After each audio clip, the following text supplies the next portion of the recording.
आंख के अंदर से पाप प्रवेश करता है, कान से पाप प्रवेश करता है, वाणी से प्रवेश करता है। हाँ, इन तीनों से सावधान रहना चाहिए।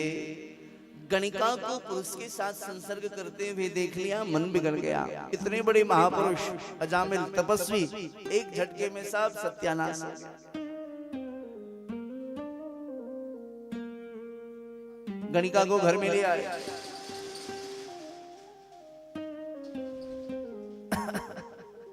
खूब आनंद करने लगे, चकाचक। सारा भजन बंद हो गया, पूजन जब तक पाप बंद हो गया।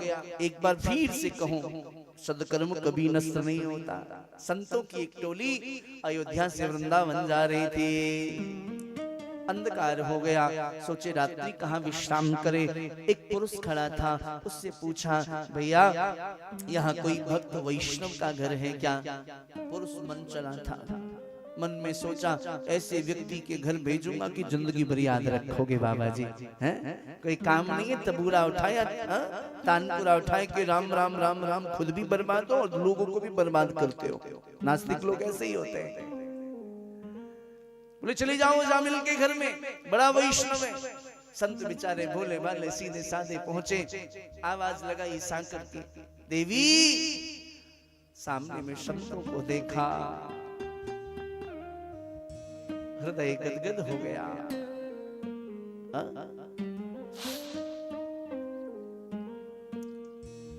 महाराज कहाँ है?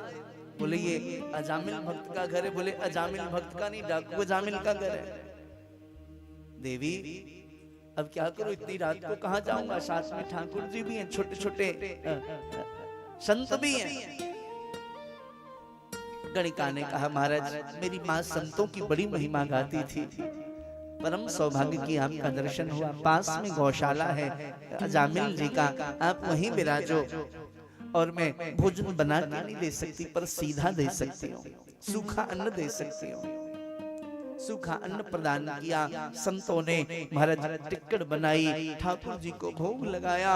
भोग लगा के महाराज सबको पवाया। और संत जैसे पानी के लिए उद्यत हुए, नेत्रों से अश्रु की धारा प्रवाहित होने लगी।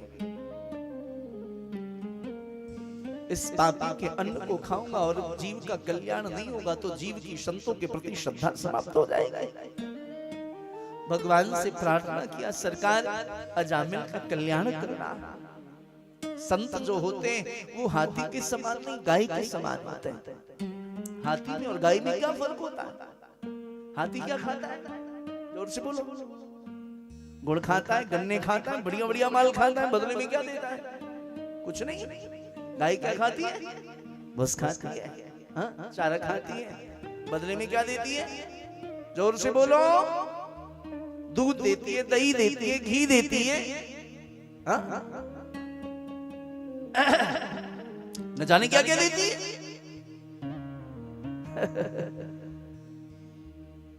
बदले में क्या लिया? सिर्फ थोड़ा सा भूस लिया। संत का जीवन हाथी के समान नहीं, गाय के समान होता है। जो समाज से अंजलि भर के ले और समाज को दरिया भर के लौटा दे, उसी का नाम है संत। जो आपसे अंजलि भर के ले और दरिया भर के लौटा है, उसका नाम है संत।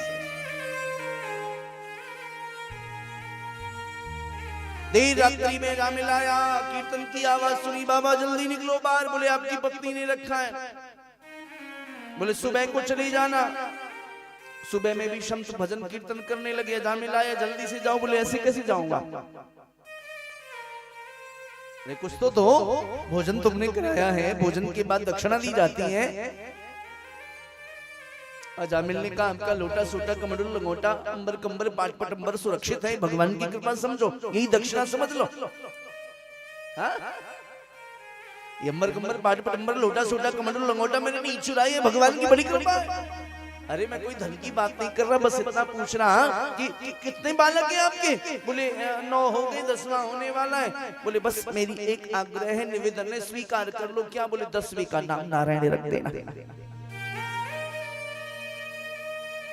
संत कब कैसे कृपा कर दे पता नहीं चलता है। संत का जीवन वायु के समान होता है, पवन के समान होता है। हवा लग रही है आपको? ऑक्सीजन मिल रहा है ना? नहीं मिल रहा? कैसा है, दिख रहा है क्या? काला है, पीला है, नीला है, हरा है? तो बताओ ना। अरे कमाल की बात है, जो दिख नहीं रहा है उसको क्यों एक्सेप्ट कर रहे हो? छोड़ दो ना। जो नहीं दिख रहा उसको क्यों स्वीकार करना? त्याग दो, मत लो। बोले महाराज 5 मिनट अगर नहीं लिया ना तो अपने ही बोलेंगे कि जल्दी ले चलो उठाए के। ठाकुर जी की कृपा, संतों की कृपा इसी भांति होती है। कृपा होती है लेकिन दिखता नहीं है, पर साधक उसका अनुभव करते हैं। उनकी कृपा सदैव, उनकी करुणा में कोई कमी है नहीं, पात्रता में हमारी कमी रह गई। उनकी ममता में कोई कमी है नहीं, पुत्रता में हमारी कमी रह गई। भगवान सुखदेव कहते परीक्षित से, परीक्षित संत कृपा करके चले गए। अब बड़ा बेटा पिता माँ को प्यारा, छोटा बेटा पिता को प्यारा, दिन रात नारायण नारायण नारायण नारायण करने लगा।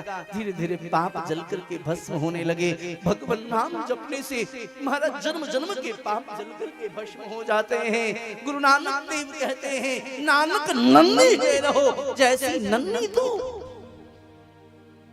आई गाय चढ़ गई तबो खूब की खूब, हरि नाम मुख में धरियो भयो पाप को नाश। जैसे चिंगारी आग की परी पुराने घास, हरि नाम मुख में धरियो भयो पाप को नाश। जैसे चिंगारी आग की परी पुराने घास की भगवान नाम की महिमा। भगवान सुखदेव कहते हैं, वृद्धावस्था आ गई, यमदूतों ने भेजा, जाओ अजामिल को पकड़ के लाओ। जैसे गले में फंदा डाला तो अजामिल छोटे बेटे से बहुत प्यार करता है, जोर से चिल्लाने लगा। कभी भगवान को तो बचा नहीं, कथा सुनी नहीं, भागवत सुनी नहीं। महाराज भगवान को कैसे बुलाया जाए? तो अपने बेटे को बुलाया। दूरे क्रीडन का सक्तम पुत्रम नारायणं प्लावितेन स्वरो नोच्चै राजुहावाकुलेन्द्रियः। दूर में बेटा नारायण खेल रहा था, बेटा मेरी रक्षा करो, मेरी रक्षा करो, मेरी रक्षा करो। बेटे नारायण ने नहीं सुना, लेकिन बिनु पग चलई सुनहि बिनु काना। वो महाराज चींटी के गले में जो बंधी हुई घुंघरू है उसकी घंटी की आवाज को भी सुन लेता है। भगवान नारायण ने अपने पार्षदों को भेजा, पकड़ के लाओ, उसकी रक्षा करो। पार्षद आए, यमदूतों को मार मार के भगाया और अजामिल की रक्षा की। यमदूत गए यमराज के पास में, बोले क्या हुआ? बोले पकड़ के ला रहे थे, लेकिन पीला पीला कपड़ा पहन करके, 4 हाथ पैर लिए हुए, संग चक्र गदा पद्म लिए हुए, दूत से लग रहे थे। हमको मार के भगाए दीना और उसकी रक्षा कर ली। ऐसे कैसे आ गए? वो तो बड़ा पापी था। बोले महाराज जब हम पकड़ रहे थे ना तो वो चिल्ला रहा था, नारायण मेरी रक्षा करो, नारायण मेरी रक्षा करो। यमदूतों यमराज ने कहा मौन हो जाओ, ये ऐसा नाम है कि अभी अभी पूरा गोदाम खाली हो जाएगा। भगवान नाम में बड़ी शक्ति है। हरे नामैव हरे नामैव हरे नामैव केवलम कलौ नास्तिव नास्तिव नास्तिव गतिरन्यथा। नारद जी ने एक बार भगवान से पूछा, प्रभु आप कहाँ रहते हो? भगवान ने कहा नाहं वसामि वैकुंठे योगी नाम मद भक्ता यत्र गायन्ति तत्र तिष्ठामि नारद। नारद मैं वैकुंठ में वास नहीं करता, मैं योगियों के हृदय में वास नहीं करता। बोले रहते कहाँ हो? बोले मद भक्ता यत्र गायन्ति तत्र तिष्ठामि नारद। नारद जहाँ मेरे भक्त महाराज करताल लेकर के, मजीरा लेकर के, नृत्य करते हुए मेरे नाम का कीर्तन करते, नारद मैं उसी घर में वास करता हूँ। मदभक्ता यत्र गायन्ति तत्र तिष्ठामि नारद। श्री बिहारी जी वहीं रहते जहाँ उनके नाम का कीर्तन हो। बोले सरकार जीवन भर व्यक्ति पाप करे, अंत में नारायण नारायण करे और हम पिट के आ जाए, हम ये बर्दाश्त नहीं करेंगे। अभी हमारा इस्तीफा स्वीकार कर लो, एक्सेप्ट कर लो। ये कोई बात हुई? बहुत बड़ा पापी जीवन में नारायण अंत में कर ले और हम मार पीट के आ जाए, हम अगली बार नहीं पिटेंगे। आप बता दो मुझे कि किसको पकड़ के लाना है और किसको पकड़ के नहीं लाना है। तो एक अध्याय में यमदूत और यमराज का संवाद है श्रीमद् भागवत में, पढ़ा करो इन ग्रंथों को। यमराज कहते हैं किसको पकड़ के लाना है, किसको पकड़ के नहीं लाना है। एक श्लोक में थोड़ा सा सुन लो, किसको पकड़ के लाना है, किसको नहीं लाना है। जिह्वान भक्ति भगवत गुण नाम धेयम चेतस्मरस्तरति न तदनारविंदम।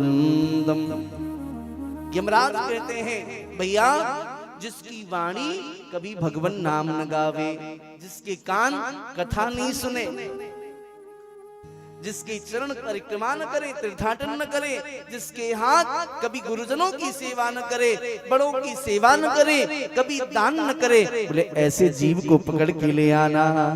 और जो अपने कान से कथा सुनता है, वाणी से भगवान नाम गाता है, अपने दोनों भुजाओं को उठा करके उन्मत्त होकर के श्री बिहारी जी के समक्ष कथा में कीर्तन में नृत्य करता है, ऐसे जीव की कभी पास भी मत जाना।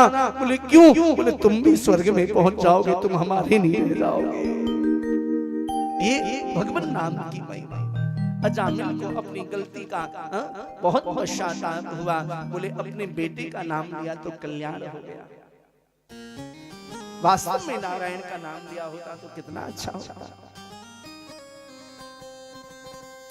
सुखदेव भगवान कहते भाव को भाव अनख आलस हूं नाम जपत मंगल दिसि दसु। भाव से लो, को भाव से लो, दवाई कैसे भी खाओ वो अपना काम करेगा ही। प्यार से बोलिए